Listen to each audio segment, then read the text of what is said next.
kubashimira uburyo mukurikirana ibiganiro byacu. Turabakunda, natwe tuzi ko mudukunda rwose kuko turanabibona urukundo mutugaragariza. Kunda Ubuzima Health Care dukora mu mujyi wa Kigali mu karere ka Nyarugenge. Kunda Ubuzima Health Care rero tubagezaho serivisi zitandukanye zigendanye n'ubuzima, twirinda, tunivura, dusigasira amagara yacu kuko amagara araseseka ntayorwa, kandi murabizi neza ko amagara mazima nicyo gishoro ku buzima bwa muntu. Amagara iyo yangiritse ntabwo uba ugifite ubuzima bwiza, ntabwo ugifite gahunda yo kuba washaka amafaranga cyangwa se wakora imirimo inyuranye. Ariko iyo ufite amagara mazima, icyo gihe ubuzima burengera ugakora kandi bikagenda neza. Muri Kunda Ubuzima Health Care rero tugiye kubaganira ku cyayi cyitwa Clearland Tea. Icyayi cyitwa Clearland Tea murumva ko ari icyayi cyiza cyane, gitunganya ibihaha, kigatuma ibihaha bikora neza. Ni icyayi gikozwe mu bimera, ntabwo ari produit chimique, iyi ni produit organique cyangwa se ni umuti ukozwe mu bimera, umuti mwiza cyane wizewe ku ruhando mpuzamahanga, ufite research ahantu bita Michigan muri Amerika, kandi ni umuti mwiza cyane utuma ibihaha byongera gukora neza. Nk'uko mukibona, iki ni icyayi gikomeye cyane cyitwa Clearland Tea. Ni icyayi cyica bagiteri zo mu bihaha, ni icyayi gituma umwuka mwiza wa oxygene wo mu bihaha wiyongera ukaba mwinshi, kigafasha diaphragme gukora neza, ibyo bita ibicamakoma. Ndetse iki cyayi cyitwa Clearland Tea gifasha kubona afite ibibazo by'indwara ya sima, ndetse n'abantu bafite ibibazo by'indwara ya sinezite, abafite ibibazo by'indwara y'igituntu, abafite ikibazo cy'umunaniro ukabije wo mu gituza, abafite ikibazo cy'uburwayi bwo gushyuha mu gituza, ubushyuhe budasanzwe.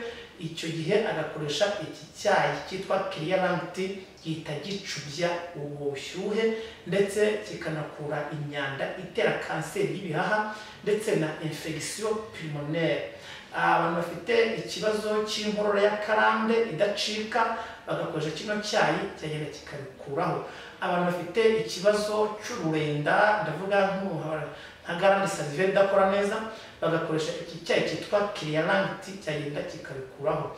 Ndetse iki cyayi kizamura ubudahangarwa, kuko hari n'igihe umuntu afite crise ya sima akabyuka mu gitondo yafungije, fata agakombe k'iki cyayi bihita bikebuka ako kanya, uhita ufunguka umva ibihaha biri gukora neza, umwuka ari wose ufite n'imbaraga.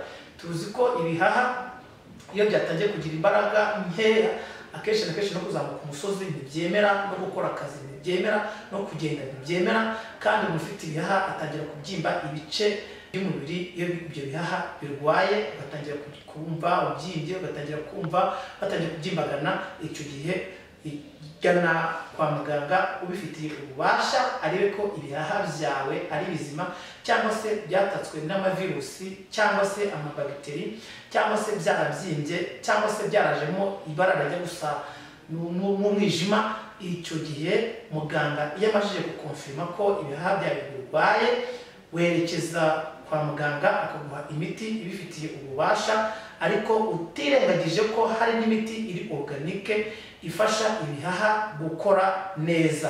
Wagana ivuriro Kunda Ubuzima Health Care tukagufasha, tuguha iki cyayi cyitwa Clearland. Tugongera asubiremo, cyica bagiteri zo mu bihaha, cyica virusi zataka ibihaha, kizamura immunite, kivura inkorora ya karande, kivura sinezite, kivura igituntu, kivura igicuri aricyo bita epilepsy, kizamura ubudahangarwa, gituma garande salivaire ikora neza, imvura amacandwe, ndetse gikuraho umunaniro ukabije.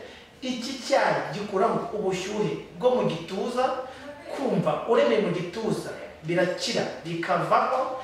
Iki cyayi gituma umwuka mwiza wa oxygene utembera neza mu bihaha, bityo umubiri ukagira ubwirinzi buhagije, kandi nacyo by'umwihariko ku muntu wagifashe agira imbaraga nyinshi mu gituza.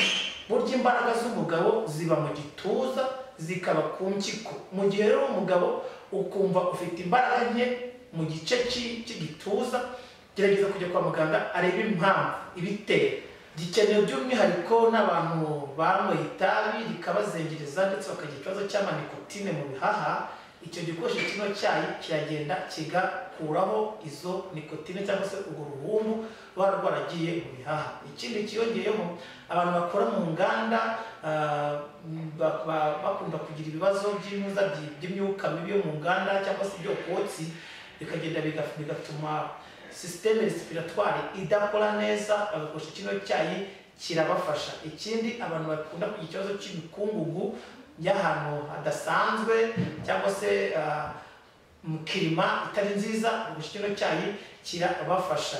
Ndetse n'abantu banyweye amatabi bamaze igihe kirekire ariko bakumva byabagizeho effet secondaire ku bihaha, baza bagakoresha kino cyayi, kirabafasha mu gukuraho ibyo ibimenyetso bibi bituma ibihaha bidakora neza. Ndetse n'abantu bafite ikibazo cy'umunaniro ukabije w'ibihaha, bose natagiye mbibabwira, mwaza muri Kunda Ubuzima Health Care tukabafasha mukagira ubuzima bwiza.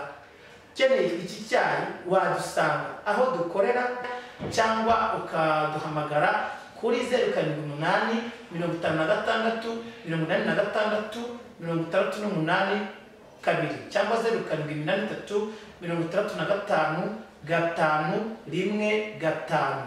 Twakibagezaho aho muherereye hose mu ntara z'u Rwanda, mu mpande enye z'igihugu cy'u Rwanda. Twakibagezaho uri Rubavu, uri Kayonza, uri Mutara, uri Kibungo, uri Musanze, uri Butare, uri bese hose twakibagezaho. Kandi mukibuka gukora share, like na subscribe, mugakanda all kugira ngo mujye mubona notification za buri munsi ibiganiro byacu bibagereho. Kunda Ubuzima Health Care, kwita ku magara yawe ni inshingano zacu.